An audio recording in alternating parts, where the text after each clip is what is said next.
Let's discuss this with Jennifer Nadel, political commentator and the co-founder of the UK think tank Compassion in Politics, which advocates for a political system that puts compassion at its core. Gosh, for whom is the compassion emanating today, Jennifer? It looks as if it's needed all over the world, isn't it? It certainly is. And what we've really seen is the erosion of compassion. Trump stands for the antithesis of compassion. He stands for cruel policies. He stands for bloodthirsty, unilateral, illegal action.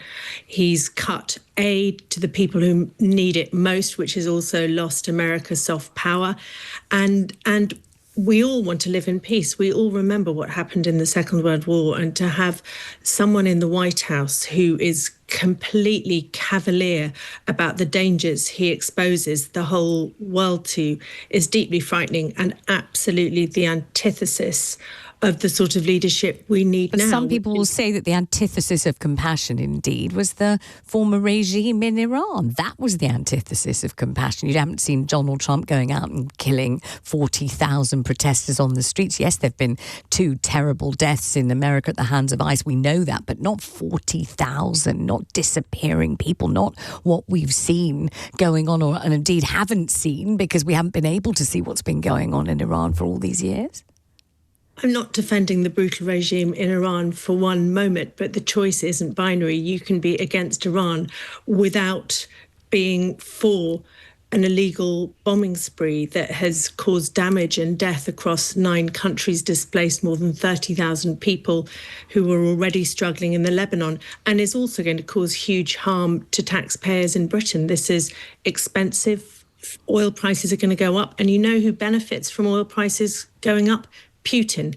And that means that those in Ukraine are going to have an even harder struggle fighting back, because Putin's coffers will now be full with the sales from oil prices that have been spiked. So across the board, it makes no sense whatsoever. But I certainly abhor the regime in Iran. I just don't think the answer is to break international law and But what is the answer? To allow it to continue for another 20 years and allow an entire nation to struggle under that kind of oppression, that yoke of despotism for years and years? I mean, you could disapprove of something sitting in your front room with your arms crossed. What good does that do? Well, these are the exact arguments that were used to drag us into the Iraq war. All we need to do is change the regime. But isn't this different? The people of Iraq, no, it's no different. The people of Iraq want to be rescued from their despotic leader. We know he's got... But did you see the scenes of jubilation playing out in North London, Iranians celebrating last Saturday night and into the week and thanking Trump and the regime? Did you not see the footage or see them driving past your house with flags on cars, looking jubilant and saying Toda Rabah, thank you very much? Absolutely. And of course, there will be people who are celebrating this action, but there are many more in Iran at the moment who are fleeing in terror. The 170 school children that were killed by accident. War is not a sanitized, precise operation. So let's get to the bit that we're meant to be talking about for this hour, Jennifer, which is Sir Keir Starmer and whether he is leading us in the right direction and in the right way, or whether, as Boris Johnson says, he's made Britain something worse than a laughingstock, but a piffling irrelevance. Well, I'm not sure Boris Johnson is one to talk about reputations, but I was really disappointed to hear Kemi Badenoch's words at the conference, and I'm disappointed to hear Boris Johnson as well. This is a moment for national unity. We are on the brink of a catastrophic conflict, and deciding whether or not we enter it is a serious matter, and it's not the moment for schoolboy rhetoric or jingoistic Okay, well, rhetoric. What is it the moment for? The moment for what? What's he going to do? What should he do? Is the moment for international law, observing international law. If this is an illegal conflict, we cannot be a party to it. It's a matter for de-escalation. It's a time for de-escalation. It's a time for trying to reduce the bellicosity that is happening. And it is a time to defend what we need to defend. But there's a big difference between defending and allowing our air bases to be used for military attacks in an illegal war.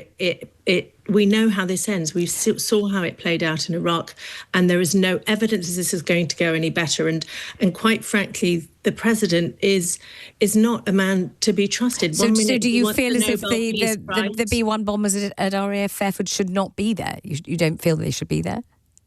I absolutely don't think they should. We cannot support illegality and this pretense that we have a special relationship with a country that is currently being led by a president who 1 minute wants the Nobel Peace Prize, the next minute wants to take over Greenland, the next minute abducts the president of Venezuela, and the next minute unleashes the most horrible, catastrophic violence across the Middle East.